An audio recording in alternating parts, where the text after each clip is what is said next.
একটু না ভাব বাবা, একটু এই কষ্ট সহ্য হচ্ছে না আমার, সহ্য করবার পারছি না। হায় হায় হায় রে, কি অশান্তি, কি অত্যাচার!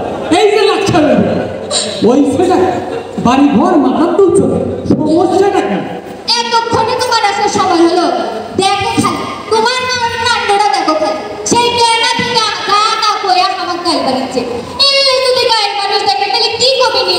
সেই তো হামাটি কবিনি, আমি নাকি খারাপ বউ। তাই তুমি এখন একটা ব্যবস্থা করো। তোমার কতবার বলছি, হয় এই বুড়ি বাড়ি থাকবে, নয় হামি বাড়ি থাকবে। তুমি কি আমার কোনো কথা শোনো?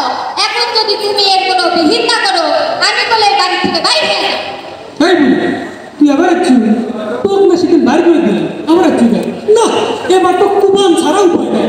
আবার খাবার যাচ্ছে, এই তোর খাবার দিবি কে? হ্যাঁ, তোর স্বামী কি লাখ লাখ টাকা কামাই করে দিয়ে গেছে, তুই তোরে বৈশা বৈশা খাও? বাইরে এখন বেরো। আরে লিজে খাবার পারি না, উঠবো ঝামেলা ভারত এসে বলছে বাইরে বাইরে। বাবা তুই রাগ করিস কৃষক বাবা, তুই রাগ করে আমি কুটে যাবো? আমি তো তোর মা, কত কষ্ট করে তোরা মানুষ করছে বাবা।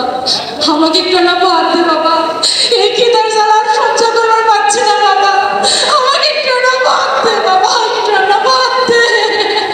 এলে করে আর কোনো না হবে না। তোর মায়া কান্না দেখে আমরা আর ভুলাচ্ছি না। এই বাড়ির তোর আর কোনো খাওয়া না। এক্ষুনি তো বাড়ি থেকে বাইরে বাবু, তুই ঠিক কথা বলছো। এ বাড়ি ওর আর ভাত দেয়, ধর চুলের মধ্যে